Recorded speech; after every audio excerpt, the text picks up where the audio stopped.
Hi everyone, this is Daisy and welcome to my channel. Please do not forget to like, share, and subscribe. For today's video, we're going to repot some of the succulents. First, let's have a recap of what we are going to pot. We have here the choco moonstone. They are actually from leaf propagation but quite dehydrated already. We have the jade plant, the Queen Victoria, and this succulent that I do not know the succulent ID. I am also planning to repot this PVN and this variegated gymnocalycium. I have prepared also the pots that we are going to use. So everything is prepared. We can now start potting the succulent. So let's start with this jade plant. It's quite dehydrated already. I got this jade plant from the front yard. Remember the brown basin pot that we clean up in the front yard last week and during Holy Week. So this is one of the plant that I got from the pot. So I added in the pot about 1/4 of the soil mix, and then I added akadama soil, and then I put the jade plant with its roots bounded with some soil. So I'm adding right now soil mix as needed and pressing it down so when we water it, it will not get loose. So I added akadama soil on the bottom part of the soil mix because akadama soil is good for making this jade plant to produce more roots, and I'm planning to make it a bonsai. So akadama soil is good soil for making your plant bonsai as long as you don't pot it in a big pot, just pat it in a small one. And right now I'm top dressing it with akadama soil, just like the other jade plants that we have here in the garden.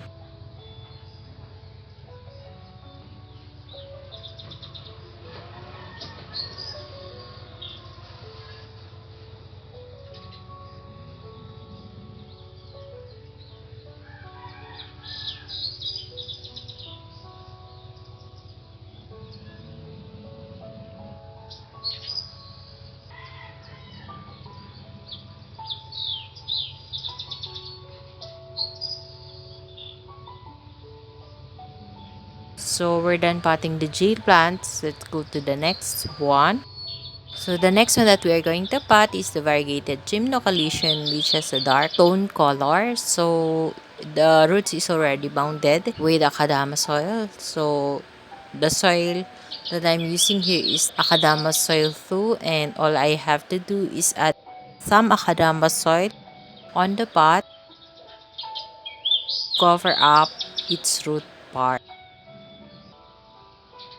I usually use black sand as top dressing in my variegated gymnocalycium. Unfortunately, I don't have black sand right now. What I have is aqua soil, but I don't want to use aqua soil as top dressing on my variegated gymnocalycium, so I decided to put akadama soil just like the others. So right now, I'm patting the PVN. So as you can see, it has a healthy roots, but it's dehydrated. And if you can see, on the lower part of its stem, it's elongated, but the rosette is quite fine already. I have removed some dehydrated leaves at the bottom part so that I can cover properly the root part of this succulent, the PVN.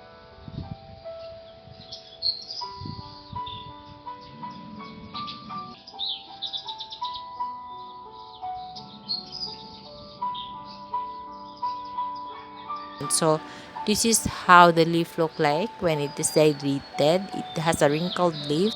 So we cannot propagate this by leaf propagation because it will not produce baby because it's not healthy. When you do leaf propagation, make sure you get the lower leaf which are healthy and not dehydrated. So right now, I'm putting the toppings aqua soil on top of the pot so it will look good.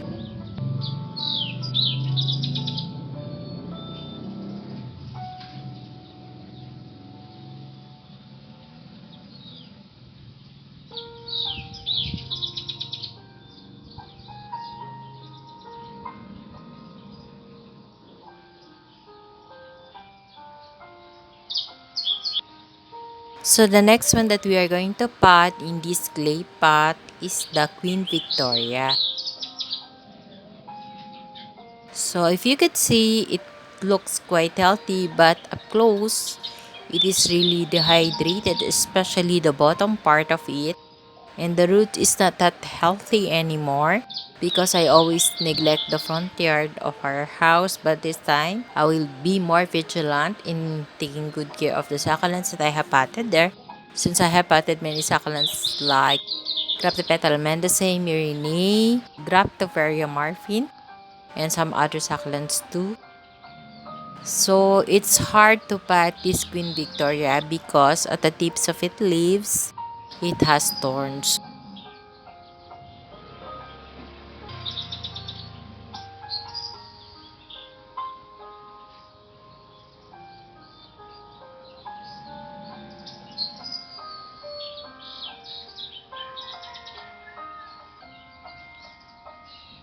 I want it to be potted straight in the pot, so I'm trying to adjust the Queen Victoria on the pot, and soon it will outgrow this clay pot.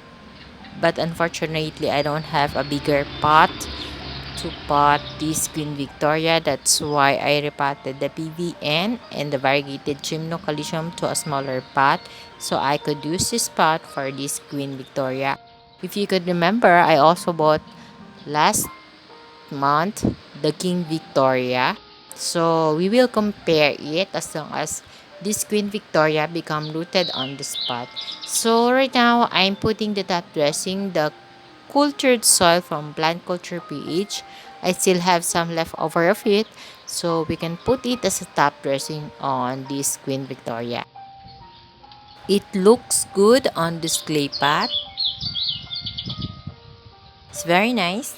So we're finally done potting the Queen Victoria. Let's go and pot this Choco Moonstone. So this Choco Moonstone is a leaf propagation actually. If you could remember last year, I showed you how do I propagate my succulents through leaf. I usually put it in a seedling tray and let it grow there. I find it too messy already doing that thing. So I decided to uproot all of the leaf propagation from that seedling tray and clean up that place, which is under my plant truck here in the garage. What I did is get the succulents that I could still pot from to the small pot like this and propagate it. So if you could notice also, I did not put any top dressing on the pot when I potted this Choco Moonstone. It's because I want it to root more faster, and since I am planning also to transfer this Choco Moonstone in a clay pot and put it in the veranda area soon. So I'm just going to wait for the Choco Moonstone to have some root and planning to buy some clay pot so I can transfer it maybe after a month or 2 months. We will be doing the same thing on the second pot. All we have to do is cut the stem and put it on the top of the soil mix. If you could notice also, I have saved some leaves which comes from the bottom part of the Choco Moonstone. I'm going to put it on top of the pot, also of the Choco Moonstone.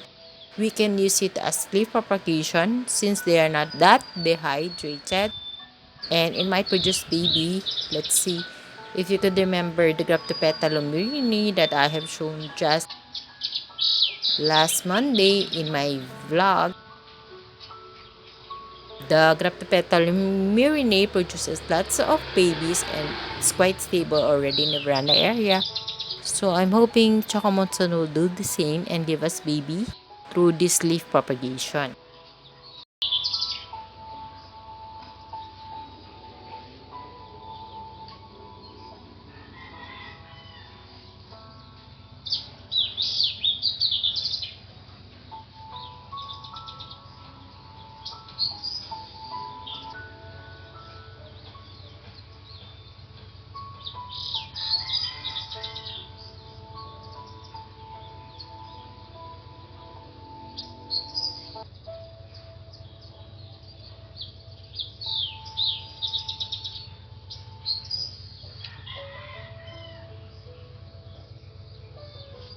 So now we're going to pot this succulent that I do not know exactly the succulent ID, but it's easy to pot. All we have to do is put it on top of the soil mix since I have cleaned up already the stem. Actually, this succulent have a long stem. I just cut it. So, I'm not putting top dressing since I'm planning to transfer it into a bigger pot to all together in a clay pot if it becomes stable. So before I show you the closer look, I wanted to flex the channel of my members. Ate Roxy, she vlogs about her daily life.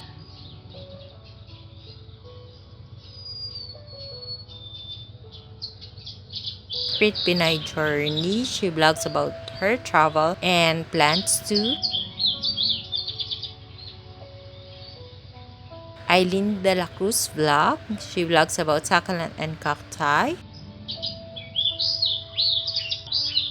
And of course, my friend and my member, Jeremy Hermano, who vlogs about succulent and cacti too.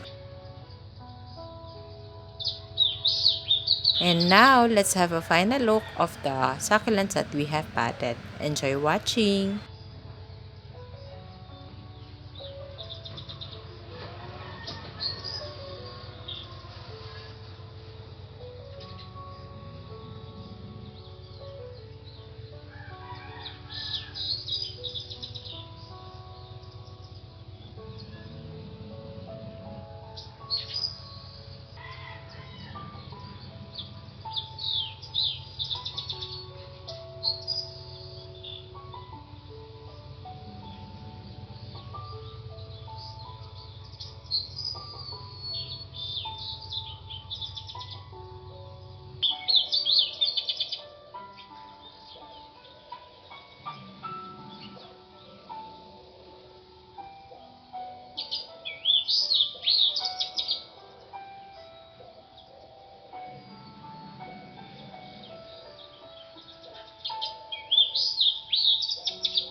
So that's all for today's video, guys. I hope you like my sharing for today. Thank you for watching. Please do not forget to subscribe and share my video to your family, friends, and relatives. Bye for now. See you on my next video. Bye. God bless us all. Bye.